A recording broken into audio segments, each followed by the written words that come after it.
The Indeterminate Object, 9000, and the Loss of the Teenage Dream Act 00 Introduction 1. Step 1 was to generate a dataset. 8 models have been generated with the intention to reflect on natural forms, for example radiolarias forms, L-system scripts and fractal forms. Step 2 was to feed the generated frames in a machine learning algorithm. Step 4 was to use the generated frames to turn into cloud data. A cloud data that has been used to generate an abstract form. Step 5 was to remodel the generated form and to speculate on its qualities with a reflection into the script of its existing. Well, I don't think there is any question about it. It can only be attributable to human error. This sort of thing has cropped up before, and it has always been due to human error. Listen, Hal. There's never been any instance at all of computer error occurring in the 9000 series, has there? None whatsoever, Frank. The 9000 series has a... Well, of course I know all the wonderful achievements of the 9000 series, but are you certain there's never been any case of even the most insignificant computer error? None whatsoever, Frank. I don't know, I think so. You know, of course, though, he's right about the 9000 series having a perfect operational record. They do. Unfortunately, that sounds a little like famous last words. I've wondered whether you might be having some second thoughts about the mission.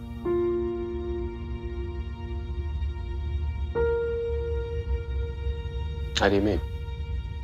Rumors about something being dug up on the moon. Through trials to create an estrangement image. Architects do not design buildings, they design images of buildings, images that reflect atmosphere, worlds, and an illusion of reality. Realism is not reality, it's the aesthetic tensions created between reality and its representation. I never gave these stories much credence, but particularly in view of some of the other things that have happened, I find them difficult to put out of my mind.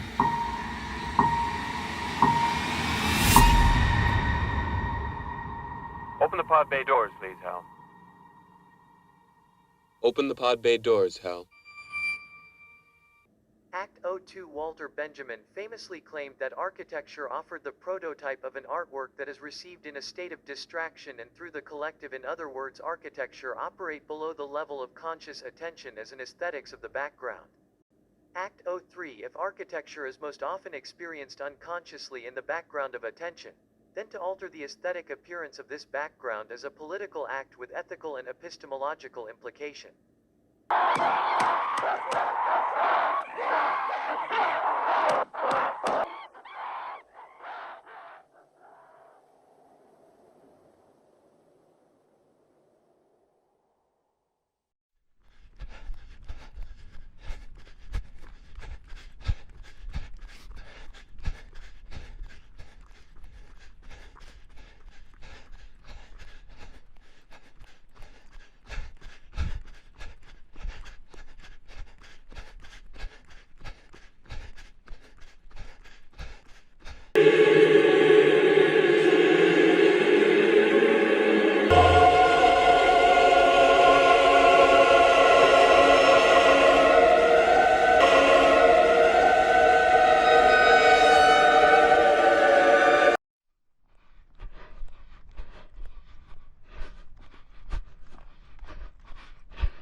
I'm sorry, Dave. I'm sorry, Dave. I'm sorry, Dave. I'm sorry, Dave.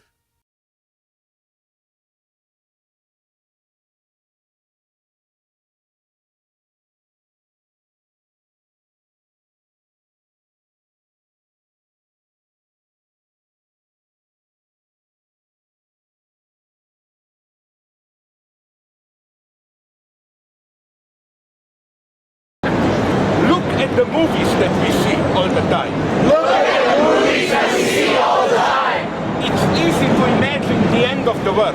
It's easy to imagine the end of the world. An asteroid destroying all life and so on. An asteroid destroying all life and so on. But you cannot imagine the end of capitalism. But you cannot imagine the end of capitalism. So what are we doing here? So what are we doing here? Our project, the Arctic Hydrogen Hyperloop, started with a photo collection of bats, which we abstracted and randomized with the help of Photoshop. With a one-ray generated video, we created an organic-looking cocoon in Rhino. The scenario we came up with is a railway station in the Arctic scenery. The cocoon is the center of the landscape and is divided into 3 parts. The bottom one is narrow and root-like, while the 2 top ones have more of a pyramid property. So the middle one has a wide base and cubical shape. The third one is narrowing down to the top like a monolith. The 3 parts are also used differently, with the bottom one being a laboratory space and mechanical maintenance rooms. The middle part serves as a railway station, and the top one contains accommodation and living space. The glass facade protects the upper structure from atmospheric conditions, because wind and cold temperatures affect the outer layer of the shell construction. Wind velocity is remarkably stronger in higher altitudes, making glass protection necessary. But what is the explanation for the placement and structure of the building? In the last centuries, the climate in the region surpassed a drastic drop in temperature, altering the vegetation and inhabiting animals. The warmer climate allowed huge sandworms to live and build hives in the earth. The worms use their natural excretion to strengthen the walls tunnels they built. These tunnels still remain to this day and serve as inspiration for human-made buildings. Multiple structural properties of the hives turned out to be highly useful for human use. The walls are pressure-resistant composited, with the excretion as a maintaining factor. The organic shape allows for a complex layout of rooms and corridors.